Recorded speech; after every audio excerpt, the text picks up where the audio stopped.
Bienvenidos, queridos oyentes, a un nuevo episodio de Equalizer. Mi nombre es William Acosta, el espacio donde exploramos los temas más sensibles y determinantes de la política y la seguridad geopolítica internacional.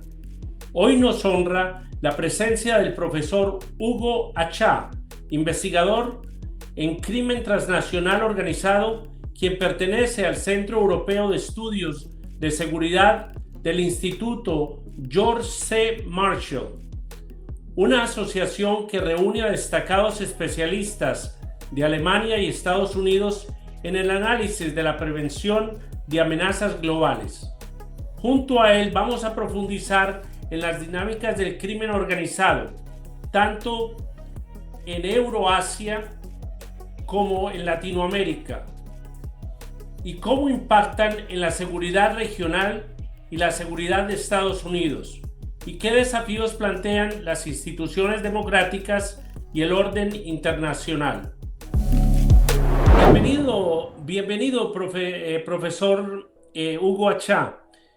Muchas gracias por aceptar nuestra invitación a su casa de Equalizer. Un verdadero placer, William, a sus órdenes. Vamos a hablar un poquito. ¿Cuáles son las organizaciones criminales más relevantes en Ucrania en el día de hoy? Bueno, yo haría una distinción entre lo que es la Ucrania ocupada, a donde ya hay una presencia de elemento criminal propio de la Federación Rusa y que traza sus orígenes más allá inclusive de la época soviética, ¿no es cierto? Usted tiene el BORI, que se mueve en una relación casi simbiótica con la estructura de la inteligencia rusa. Hay un libro espectacular que narra cómo esta relación le permitió a operativos de inteligencia de la época soviética, entre ellos alguien que conocemos muy bien de nombre Vladimir Putin, acceder al poder. Y por el otro lado, el Slovesnaya Brati, que son las fraternidades criminales que comúnmente, coloquialmente, denominamos como la mafia rusa. ¿Por qué es bueno hablar de esto? Porque cuando hablamos de esto vamos a encontrar nombres que son muy característicos de la política interna de la Federación Rusa, pero que se han visto involucrados en la agresión a Ucrania. Sergei Shoigu es otro nombre que viene a la mente, ¿no es cierto? Entonces, primero tenemos que entender esa situación y entender que cuando hablamos del espacio eurasiático, hablamos de organizaciones de una sofisticación enorme que encuentran también una relación de complementariedad con otras que a veces escondemos, como en el caso de la mafia rusa, dentro de nombres genéricos. Le voy a dar un ejemplo en relación a esta interrelación. Estas organizaciones que ocupan buena parte del espacio de poder de la Federación Rusa, que están en las áreas ocupadas de Ucrania, tienen relaciones con diversas organizaciones centroeuropeas. Un ejemplo, se habla muy comúnmente de la mafia italiana. En realidad la mafia, si vamos a hablar estrictamente, es una organización siciliana con determinados códigos. ¿Hay algún grado de relación? Sí, pero hay una mayor relación con otras organizaciones como la Camorra Napolitana o la 'Ndrangheta, que por cierto tienen una relación con organizaciones presentes en nuestro continente. De hecho, solo como ejemplo, la expansión de la presencia policial francesa en Martinica se debió a una serie de operaciones que vinculan a esta organización con, primero, las organizaciones de la Federación Rusa, con organizaciones búlgaras, con organizaciones albanesas y también, cosa curiosa, en otras operaciones que habla de nuevo de esta complementariedad, con la red Haqqani y su relación cercana con el Talibán. Todo esto que en general no lo conocemos porque en nuestro hemisferio tenemos las manos llenas con los carteles mexicanos, todos los que usted quiera nombrar, porque tenemos las manos llenas con las organizaciones colombianas. Es más, en la América hispanohablante muy poco se estudia o se sabe acerca del Primero Comando da Capital, organización brasilera, o de otras organizaciones como el Comando Vermelho. Así que creo que es un tema apasionante desde el punto de vista de cómo esta geopolítica criminal, que ha sabido integrarse de una forma mucho más veloz de lo que se integra en los estados, predomina en las discusiones y en los hechos que vemos en la superficie. Una de las cosas que más llama la atención y que no se ha hablado es que en estos momentos en Venezuela tienen la embajada con más personal de Rusia que en cualquier otro país del mundo. Si usted va, por ejemplo, al Hotel Eurobilden, casi todo el mundo está hablando ruso en las mesas o en los pasillos. Y hay una alianza muy grande entre el Cartel de los Soles y la Solzhenitsyn, que es la mafia rusa. No sé si la estoy pronunciando bien. La alianza que da protección política, logística y lavado de dinero. Relación de acuerdos con carteles colombianos para la exportación de cocaína hacia Europa y hacia Europa asiática. Contactos con carteles mexicanos como el cartel de Sinaloa y cartel Jalisco Nueva Generación, tanto en Miami, Nueva York y Atlanta, para el tráfico de droga, armas y recursos, así como logística y apoyo financiero, lavado de dinero. Ellos usan el comercio internacional junto a redes criminales en el Caribe, Panamá y América Latina. Después tenemos la Ismailovskaya, que hace operaciones de colaboración con carteles también dentro de Venezuela, México y Brasil para el tráfico de droga y tráfico de personas. Después tenemos las mafias albanesas, socios importantes de los choneros, los lobos en el Ecuador, para la gestión logística y compras de cocaína. Alianzan con carteles mexicanos como compradores de droga y asociados para lavar dinero y exportación hacia Europa. Vínculos operativos con el Clan del Golfo colombiano y grupos guerrilleros como la Nueva Marquetalia, otras disidencias de la FARC no tan nombradas y el ELN, para la distribución y el traslado internacional de cocaína. Contactos con organizaciones de Perú y Chile para la extensión de rutas y actividades de narcotráfico en Sudamérica. Y después tenemos las redes del Talibán o las mafias afganas, que son clanes que llevan allá generaciones, con contactos directos con mafias rusas, albanesas y carteles latinoamericanos a través de la exportación internacional de heroína y opio, que circulan en cadenas globales de narcotráfico e impactan los mercados suramericanos y estadounidenses. Fuera de eso, tienen la ayuda de la lavandería más grande del mundo, que son los chinos. Los chinos, desde la época de los caminos de la seda, ellos establecieron cómo lavar el dinero y cómo mover grandes cantidades de dinero, y están utilizando el mismo sistema norteamericano. Yo escribí un documento hace como 2 semanas que lo publiqué en LinkedIn, no muy largo porque, no tendría que escribir un libro, pero a lo menos para darle un toque de conocimiento a las personas. Fuera de eso, la 'Ndrangheta y la camorra napolitana son muy activas con los albaneses y con los rusos en Europa. La 'Ndrangheta es una de las mafias, si se le puede decir, con más dinero en estos momentos en Europa. Si uno va, por ejemplo, a Milano, que yo he estado allá varias veces, la cantidad de edificios, de apartamentos de lujo, carros de lujo, van a las mejores tiendas, gastan mucho, pero cuando están en su región de Calabria son labradores, no muestran esa riqueza. Muy bien organizados.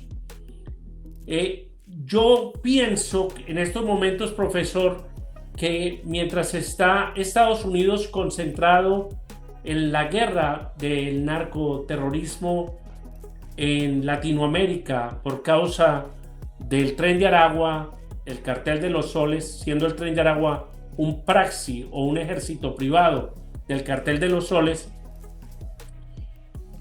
vamos a tener un crecimiento muy grande en el otro lado del mundo. Creo que la comunidad internacional y las policías internacionales y los países deben de atacar el narcotráfico en todas las regiones para que no parcialicemos solamente una sola región, porque mientras estamos ocupados aquí, nos están metiendo toneladas por otro lado. Bueno, yo tengo el privilegio de ser coautor de un libro que se llama Infinite War, traducido también a su versión en español, La Guerra Infinita, que aborda precisamente este concepto. El crimen transnacional organizado, apreciado William, ha dejado de ser, como lo dijera la Procuradora General de Justicia de los Estados Unidos, la señora Pam Bondi, simplemente un fenómeno que persigue el lucro a través de la actividad ilícita. Descubrió a partir de modelos exitosos, algunos de ellos implementados en mi natal Bolivia, después implementados en Venezuela, de que puede no solamente generar movilización social y financiar actividad político-partidaria, puede tornarse en el gobierno de un Estado. Y esto es lo que vemos, reitero, hoy en Venezuela. Pero es un fenómeno global, integrado, altamente eficiente. Está usted completamente en lo cierto. China es la gran lavandería, pero además lo hace a través de sus instancias oficiales. No es solamente el hecho de que se interactúe con la mafia cantonesa o con las otras organizaciones o las antiguas triadas que todavía están presentes dentro de las estructuras del propio Partido Comunista Chino. No, el Estado chino ve en esto, porque lo dice en su definición doctrinal, la guerra irrestricta de los coroneles chinos Wang Sansu y Huo Liang, que la legalidad es un concepto de Occidente.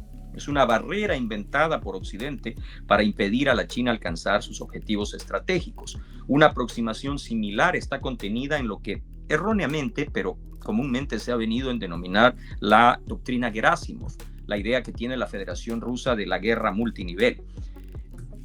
El resumen de todo esto, todos los aspectos de la vida en sociedad son áreas de operaciones y el crimen organizado se ha convertido en una forma de combatir a Occidente. Y estas organizaciones empiezan a ser cada vez más difíciles de distinguir de los organismos de inteligencia y contrainteligencia de los estados adversarios de Estados Unidos. Le doy un ejemplo. En buena medida, el movimiento de criptomonedas, el robo de identidad, el tema de la cuestión de los fraudes bancarios y de tarjetas de crédito que están conectados a organizaciones del este europeo, tienen una relación ya no de overlapping, sino de integración con los servicios de inteligencia de la Federación Rusa, sobre todo en el marco de la inteligencia militar del GRU. Vale decir que cuando hablamos de grupos como Fancy Bear o Cozy Bear, denominados por las agencias federales como amenazas persistentes, muchos de esos integrantes tienen formalmente, vamos a llamar así, durante el día, la vestimenta de un agente de inteligencia de la Federación Rusa y por la noche son operadores de todo este conjunto de fraude financiero. Tal vez el estado que más nivel ya de simbiosis tenga es Corea del Norte. En Corea del Norte, la mayor operadora de narcotráfico en esa región del Asia es una unidad específica del servicio de inteligencia norcoreano.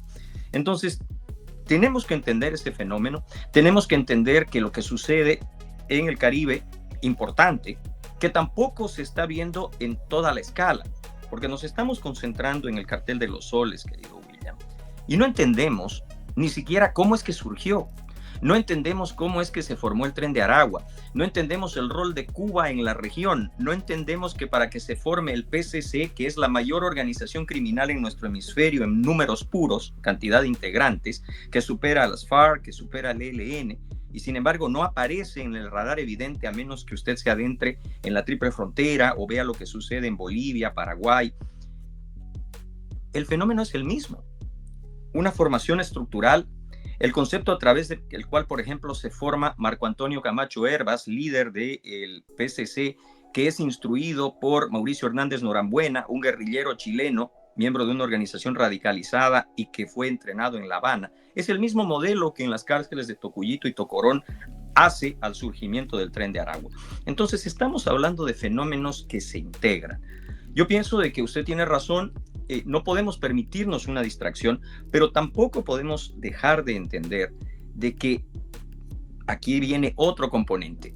Cuando hablamos de esto y el secretario de Estados Unidos, el señor Rubio, ya nos dice de que no se le puede decir al régimen de Caracas gobierno, porque no es un gobierno, es básicamente una organización criminal. Hay que entender que Marco Rubio y el presidente de Estados Unidos, a través de la orden ejecutiva del 20 de enero del 2025, que permite la transición de estas organizaciones de crimen organizado a organizaciones terroristas, tiene por primera vez en el caso de Estados Unidos una modificación legal, doctrinal y conceptual para intentar usar todos los recursos del Estado norteamericano para combatirlos. Pero como usted lo señala y está en el libro del cual yo soy coautor, no alcanza.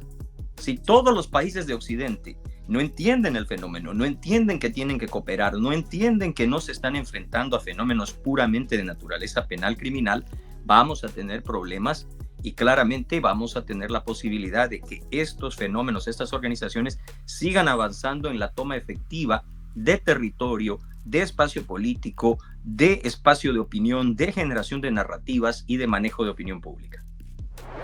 Sí, una de las cosas más preocupantes es que ellos no solamente mueven narcóticos, pero mueven venta de órganos, trata de blancas, armamento militar, entrenamiento, y trabajan en conjunto con todas las organizaciones terroristas alrededor del mundo. O sea, el crimen se compactó como si fuera todo una cadena de mando. El que no tiene aquí, el otro le da. Somos enemigos, pero solamente en papel, pero tenemos que trabajar juntos, no nos pisamos la cola, como se dice, porque yo en investigaciones que he trabajado he visto, por ejemplo, que cuando la nueva Marquetalia no tiene mercancía, el ELN les da la mercancía. Cuando el Clan del Golfo no tiene mercancía, pues otra estructura, así sea de izquierda, les vende la materia prima o lo que necesiten, y también les deja los pasos libres para que puedan mover la droga desde esos laboratorios que tienen esas organizaciones. Es un negocio redondo. Otra de las problemáticas que veo en Latinoamérica es que las penas carcelarias no van de acuerdo al delito y se demoran demasiado. Un fiscal puede tener 300 casos en su escritorio, un asistente de fiscal, y de 10 casos solamente 2 llegan a una final. El resto terminan en vencimiento de términos y los tienen que dejar libres. Tenemos también un problema con la juventud. En Colombia, un joven de 14, 15 años mata a 20 personas y lo máximo que le pueden dar de cárcel son 8 años. Entonces, las organizaciones criminales captan a estos menores, les pagan cualquier cosa, les dan un arma, les dan un poco de entrenamiento, si mucho, o los mandan como carne de cañón porque saben que en 8 años van a volver a salir. Si se manejan bien, en 5 años ya están afuera, a seguir delinquiendo. El sistema carcelario en Latinoamérica es pésimo. En cárceles donde no solamente los presos tienen derecho a tener visitas conyugales, tienen teléfonos celulares dentro de la cárcel, computadoras, televisores. Los que tienen mucha plata y controlan la cárcel hacen que el resto de los presos les paguen renta dentro de un edificio gubernamental. Los presos ponen las reglas, no los que cuidan el sistema carcelario. Y si en el sistema carcelario caben 3,000 personas, meten 10,000 internos en el mismo edificio. O sea, no hay como como una integración bien. Y yo digo esto, profesor, ¿qué hacen con todo el dinero que le quitan a los narcotraficantes? Los políticos se lo roban, los políticos tienen que tener la mano en alguna parte metida en esta mazamorra, porque no tienen interés de coger ese mismo dinero, hacer cárceles adecuadas, contratar más fiscales, poner una unidad especializada para las víctimas que proteja a la víctima. Todo está en la protección del criminal. Pobrecito el criminal tiene derechos. Una cantidad de ONGs alrededor del mundo, que la mayoría son izquierdistas, entran a estos países a hacer reportes de que se están violando los derechos humanos. Y yo digo, el criminal sí tiene derecho desde que no se pare en mis derechos. Si se para en mis derechos, o sea, en la ciudad, en los derechos de la ciudadanía, ¿de qué derechos está hablando? ¿Qué derechos está exigiendo? Tiene el derecho de ir a un juicio, tiene el derecho de declararse culpable, pelear y, si es encontrado culpable, cumplir la pena máxima que le dé la ley. Pero todos estos arreglos donde una persona mata tantas personas, salen en 2 o 3 años, le da un mal sentimiento al ciudadano del común, porque no se confía en las instituciones. No sé si yo tengo eso claro o es que estoy pensando diferente. Bueno, apreciado William, usted me plantea varios asuntos.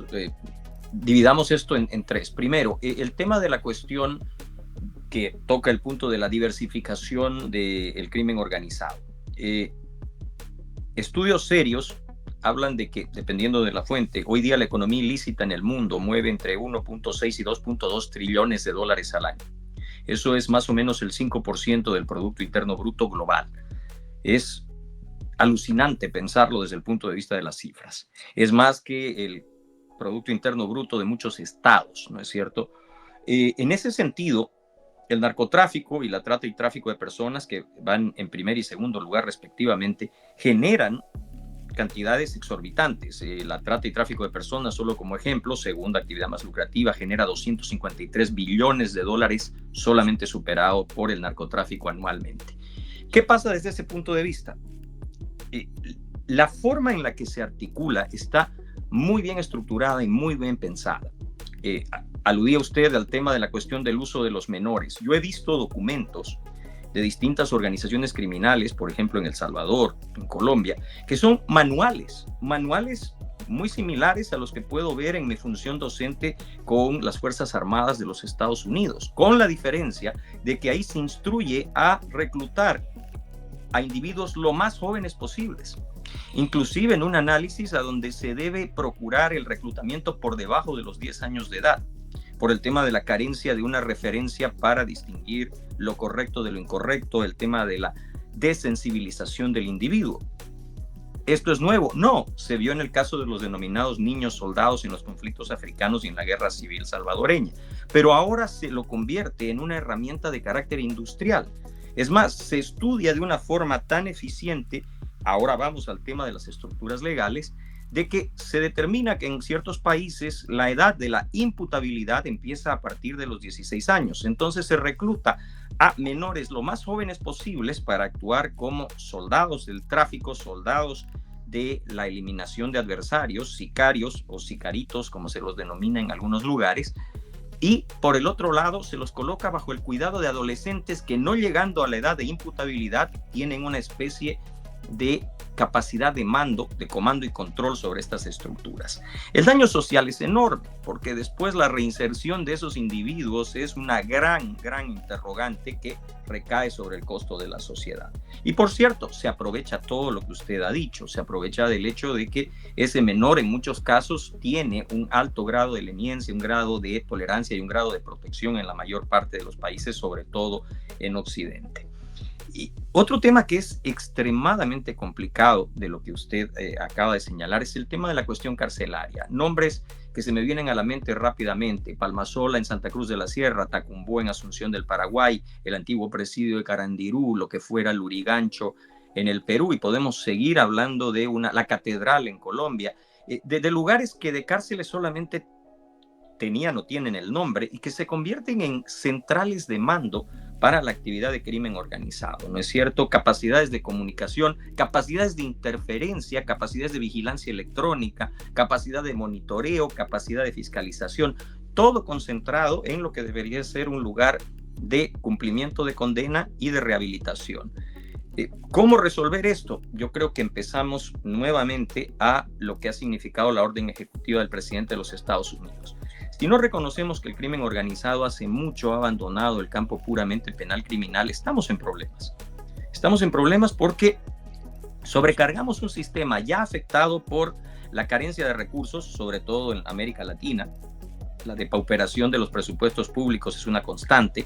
Segundo, afectada por la corrupción que estimulan las mismas organizaciones criminales, regidos por políticos que también están penetrados por la corrupción porque o son parte de la misma estructura o son financiados por la misma estructura de las organizaciones del crimen organizado, y que finalmente no tienen la posibilidad de una verdadera investigación adecuada, un sistema de imputación con una cadena de custodia que muchas veces en muchos de los países la justicia está más preocupada en la eliminación del adversario político, del uso de los ministerios públicos y de los juzgados para condenar a aquellos que incomodan al poder, y que finalmente tienen el inconveniente de que filtran la información que viene de países serios en la lucha contra el crimen transnacional organizado.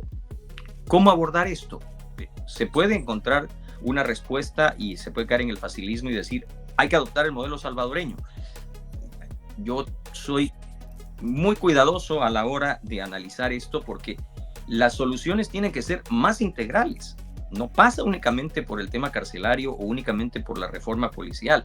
Pasa porque Europa, que se ha convertido en un nodo de generación de impunidad para el crimen organizado, a caballo de algo que todos respetamos. Yo soy director de investigación de una organización de derechos humanos, apreciado William. Los derechos humanos no tienen nada que ver con la impunidad generada hacia aquellos que violan nuestros derechos.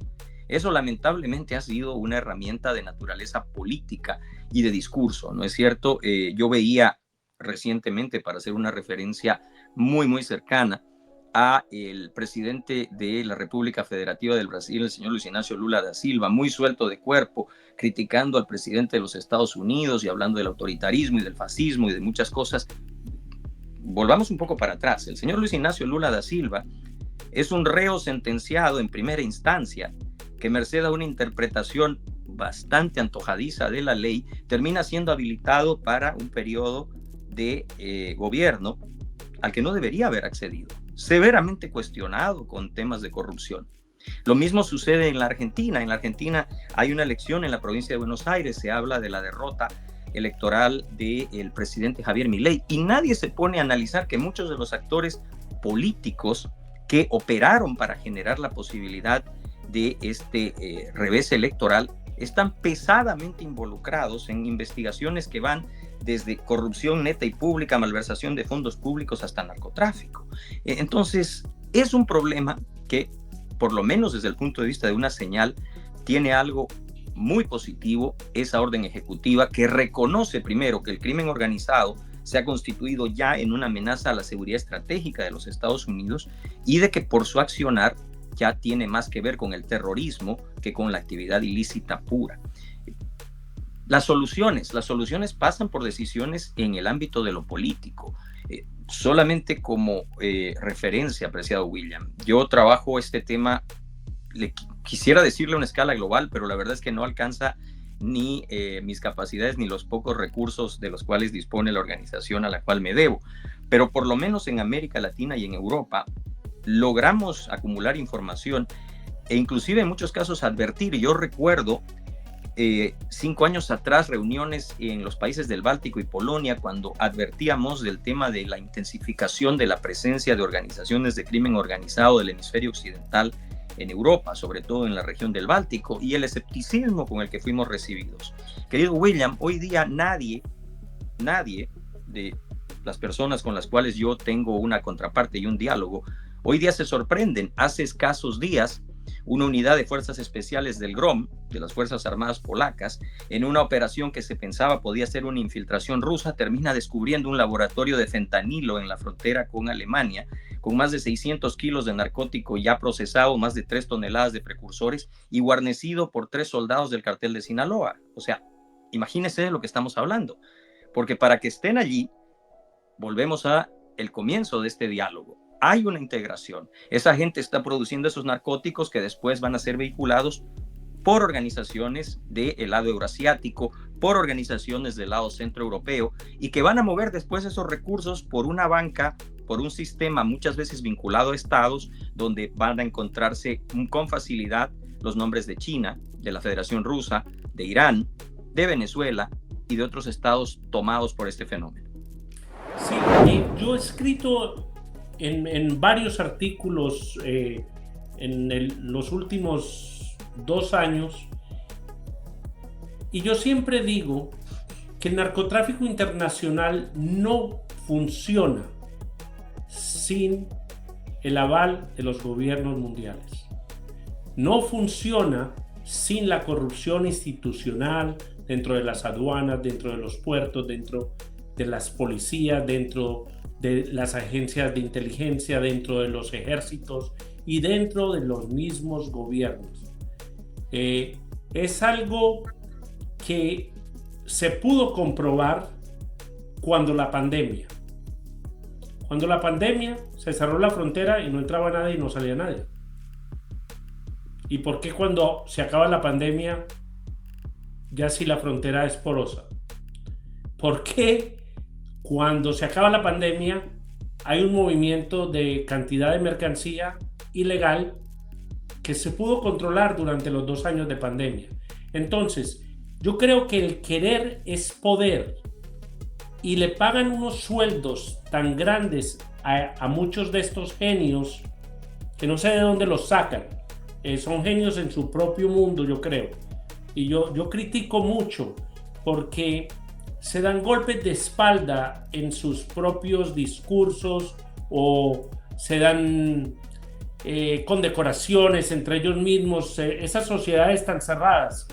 Pero en la realidad nunca han operado en esos países, no hablan los idiomas que se hablan en esos países y no conocen. Por ejemplo, cuando empezaron a hablar del Tren de Aragua, yo fui uno de los primeros de decir que el Tren de Aragua era una organización paramilitar entrenada, tanto en el fuerte de Tiuna como en otros fuertes, porque fueron entrenados al mismo tiempo que entrenaron a los colectivos. Entonces, cuando la gente dice, no, es que eso apenas empezó en Tocorón, no, Tocorón era un lugar de reclusión, no que eso lo formaron porque les dicen el tren porque iban a hacer un ferrocarril. Mentira, los trenes o vehículos existen en Venezuela desde los años 30, y el Tren de Aragua es solamente uno de los muchos trenes que hay en Venezuela. Según la región, según las cárceles, hay un tren y todos están dedicados a un bien común. El bien común del socialismo chavista es que estos grupos generen un caos para desestabilizar las democracias alrededor del mundo.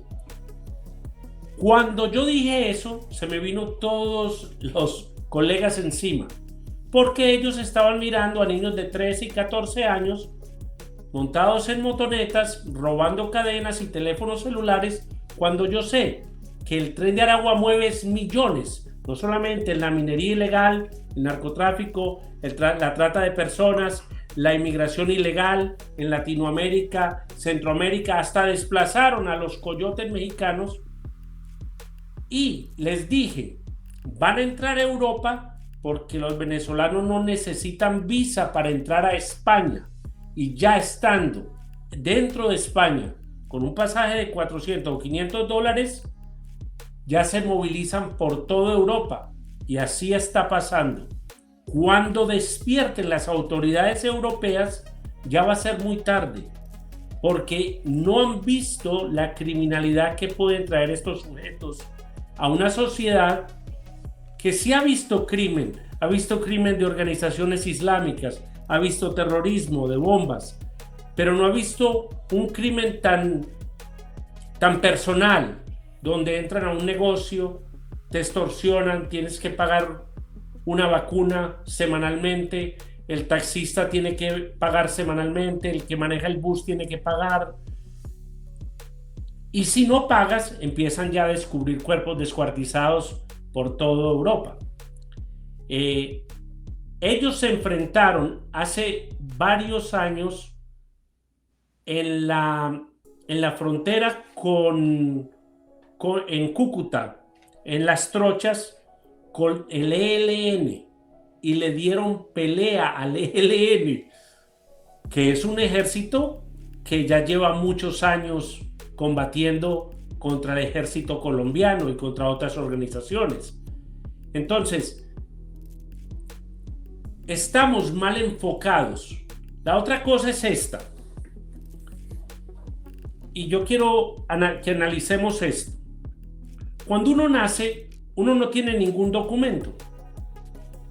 Entonces, la ridiculez que dicen, no, es que él entró a Chile, pero no sabemos quién es. Bueno, no saben de dónde viene, pero identifíquenlo, tómenle huellas, fotos, ADN, tómenle muchas fotos, porque algún día caerá esa tiranía y esa gente va a estar sentada en una cárcel y nos vamos a enterar si tienen otros muertos o otros crímenes en Venezuela o en otros lugares. Si cada país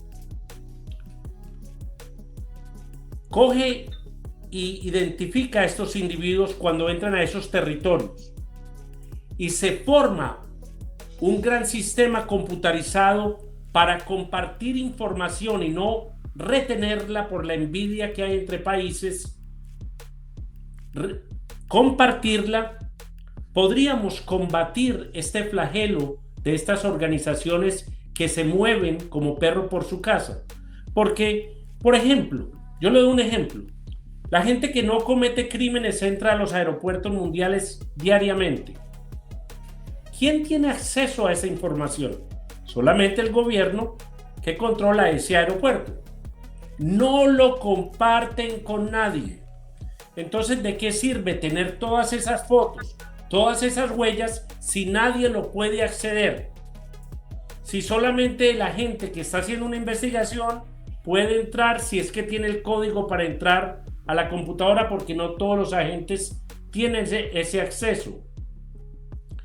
Entonces, si empezaran a identificar a todas estas personas, ponerlos dentro de estos sistemas y compartirlo con otras agencias, porque cuando lo meten al sistema, si meten una huella, va a salir a quién le pertenece esa huella, porque es una persona que ya tocó piano. Pero no se le puede hacer eso, porque eso es vulnerar los derechos. No se le puede tomar fotos porque él no dio permiso de que le tomen la foto. Bueno, si usted no se quiere dejar tomar la foto, no quiere dar su ADN, devuélvase para el país de origen. No lo recibimos. O sea, si yo me manejo mal en Chile, me echan y no puedo decir nada. Si me manejo mal en Colombia, me meten preso y después me echan. Si me manejo mal en Asia, me meten preso y después me echan. ¿Por qué la gente piensa que en Estados Unidos, si uno se maneja mal, le van a pagar el hotel, después le van a dar de comer, después lo van a montar en un avión, después lo van a mandar para su país de origen para que vuelva y entre a la semana? Ese plan que tienen de repatriar a criminales es el plan más mal diseñado del mundo, porque más se demoran ellos en llegar a territorio colombiano, venezolano, dominicano, que en salir de ese país a otros países, tal vez no a Estados Unidos, a continuar en el mismo plan de desestabilización de las democracias. ¿Usted no opina que eso tiene sentido? A ver, apreciado William, yo lo que pienso es esa línea de razonamiento al que hemos llegado, a la que hemos llegado, la gente que me ha acompañado en este proceso, profesionales como Maybor Petit. Y ahora que usted citaba el tema de la cuestión del tren de Aragua, yo recuerdo un testimonio, si no me equivoco, del señor Gary Bernstein ante el Congreso de los Estados Unidos, cuando él describió el tema de la adquisición de capacidades tácticas y el entrenamiento al que fueron sometidos los miembros del Tren de Aragua, ¿no es cierto? Lo fundamental en esto vuelve a ser el cómo hemos enfocado esta lucha y cómo ese concepto ha quedado obsoleto. Si vamos, y aquí empieza ya esta polémica en la que se ha querido envolver al gobierno de Estados Unidos, a intentar jugar con las reglas que nos dicen que hay que investigar, generar la evidencia, procesarla, entregársela a un fiscal, el fiscal que haga un análisis, genere una imputación, se genere una orden de captura, esa orden de captura se ejecute, el individuo sea conducido hasta una corte en su país de origen o ante una corte de los Estados Unidos. No lo digo yo. Testimonios en el Senado norteamericano demostraron que las organizaciones criminales y las agencias de inteligencia de estados adversarios han analizado al detalle las debilidades del sistema penal norteamericano y lo usan en su ventaja. Esto es una conclusión de la comisión correspondiente del Senado, ¿no es cierto? Entonces, ¿cómo vamos a conducirnos?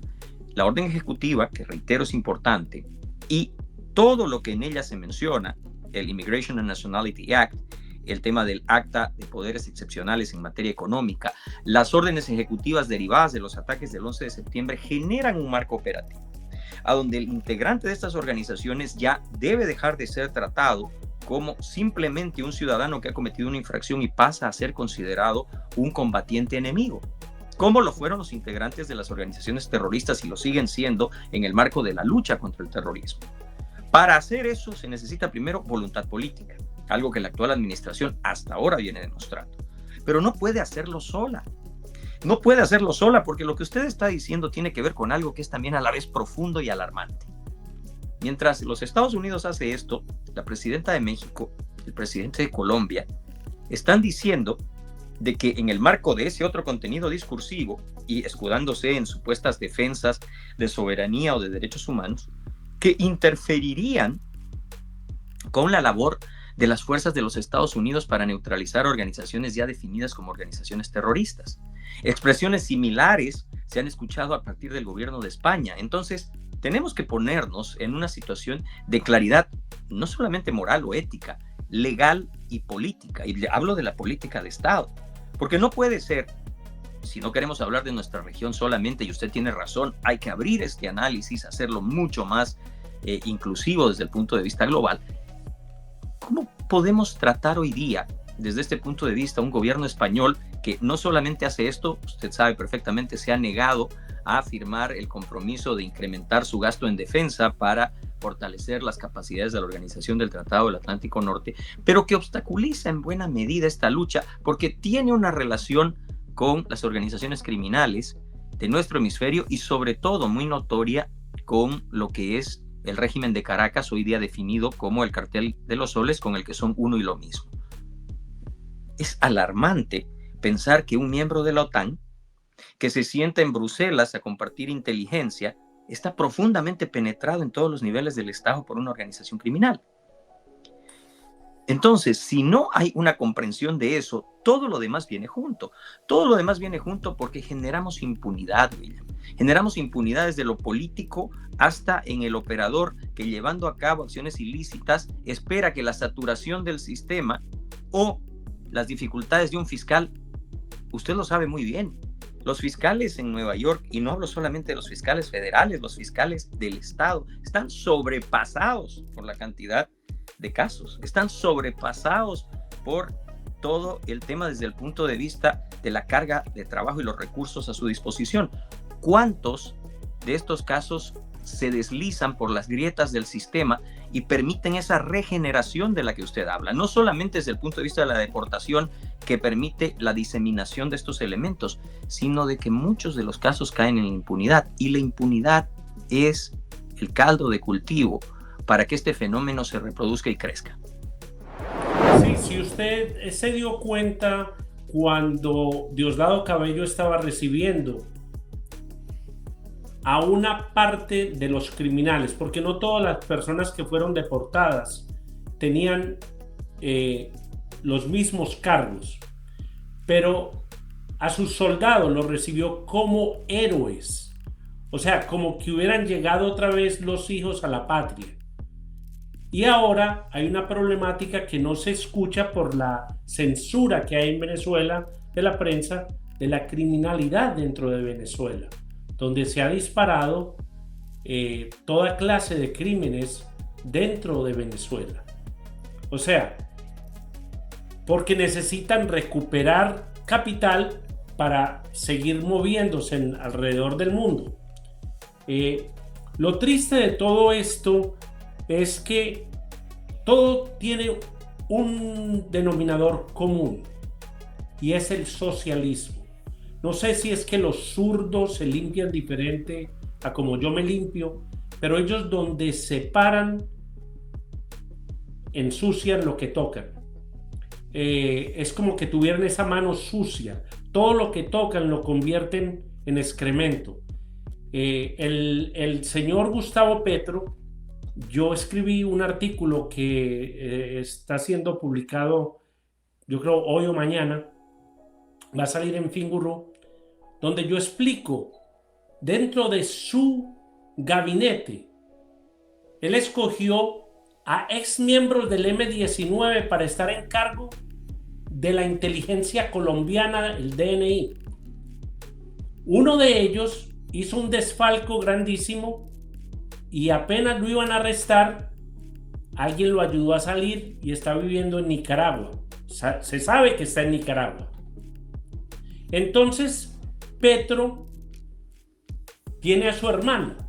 A su hermano lo cogen recibiendo $500,000, porque el total era $1 millón para uno de los que estuvo envueltos en la muerte del político en Ecuador, donde los 7 colombianos que estaban presos los mataron dentro de los penales para que no hablaran. En ese caso está envuelto el hermano del presidente Petro. Fuera de eso, el hijo de Petro también tiene otras acusaciones por corrupción, pero que tienen todos estos casos en común, que la justicia no se mueve en contra de ellos. Entonces él tuvo que sacar un disfraz y sacó una nueva organización de personas que ya habían pagado tiempo en cárceles americanas. Unos viven en Dubái, otros viven en España, están regados por todo. Entonces los denominó que esa es la nueva cara del narcotráfico colombiano, pero ninguno de ellos pertenece a ninguna organización socialista. No es la guerrilla, no es la Nueva Marquetalia, no es el ELN. Fuera de eso, esta semana, ya en el dictamen sobre los dirigentes de las FARC, ninguno va a pagar ni un día de cárcel. No han devuelto ni $1 ni un pedazo de tierra a los que le robaron, porque le pasaron todas esas tierras y las propiedades a la Nueva Marquetalia. Entonces ellos no la pueden tocar porque la Nueva Marquetalia está controlando estas fincas y estos lugares, ¿verdad?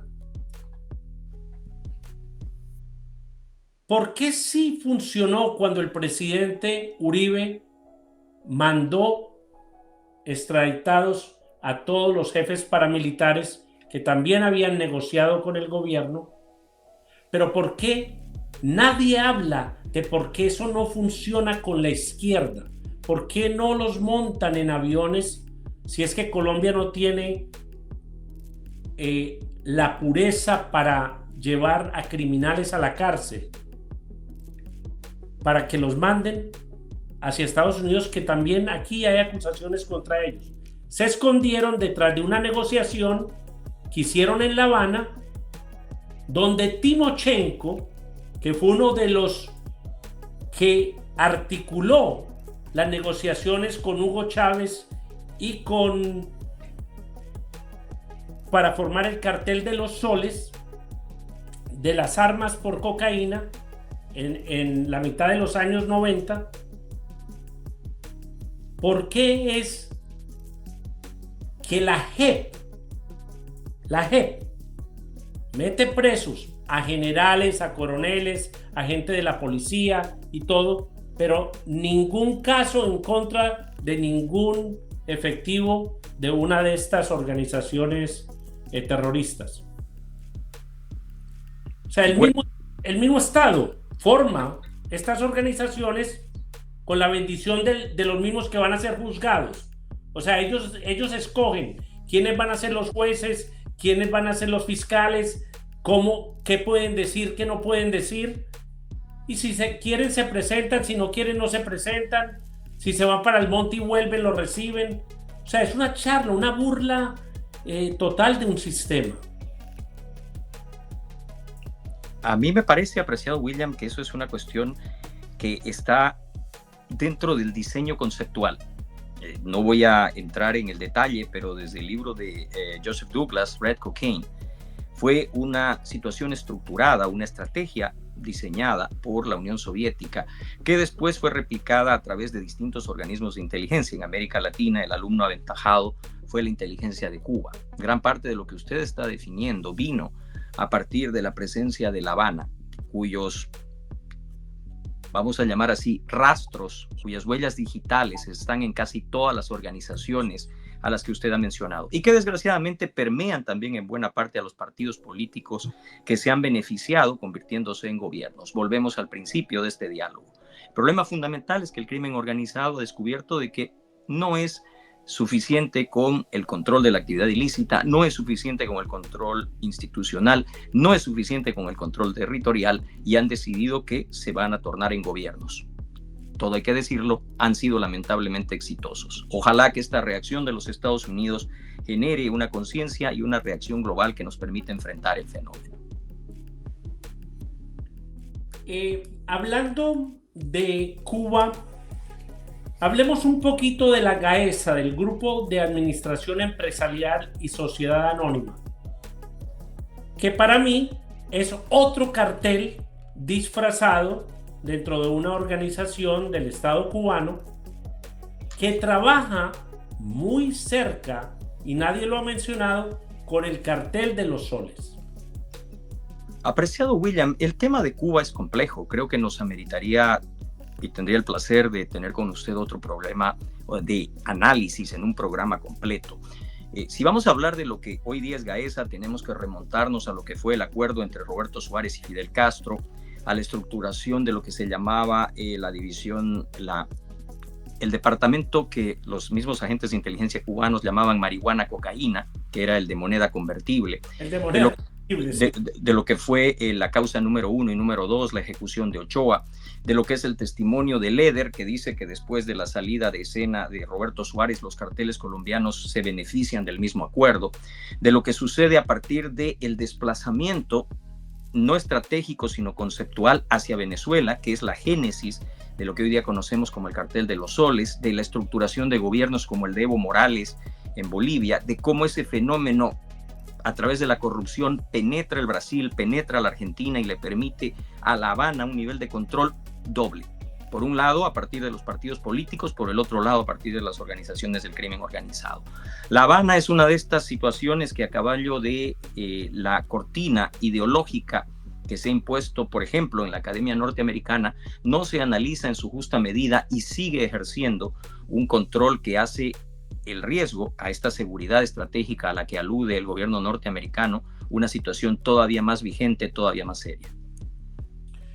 Muchas gracias, profesora Cha, por esa charla tan amena en el día de hoy. Así concluye nuestro programa. Dios los bendiga.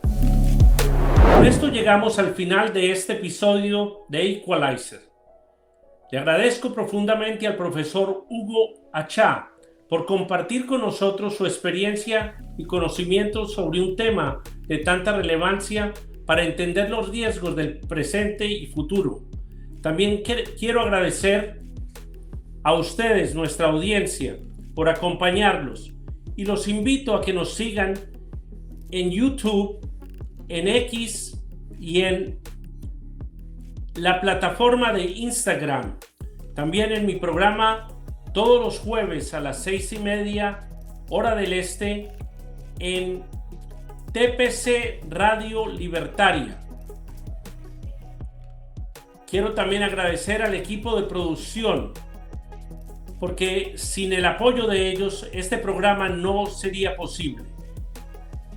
Hasta la próxima, que Dios los bendiga y que tengan un lindo fin de semana.